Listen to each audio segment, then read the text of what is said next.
రాజకీయమంటే ఏదో కాదు, నీలో ఉన్న న్యాయమేరా. ఓడిపోదులేరా నీ సంకల్పం.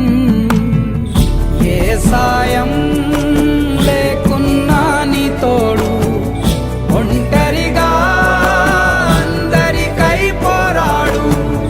గెలవాలి నీలాంటి మంచోడు, గెలిచేలా చూస్తాడు పైవాడు. ఏమైంది ఏమైంది అయినా ఇప్పుడు ఏమైంది? ఆటుపోటు లేకపోతే జీవితమేముంది? పోను పోను దారి ఉంది, ముందుకు పోగా ఊపిరుంది. చీకటైన దారుల్లోనే వేకువ పూస్తుంది.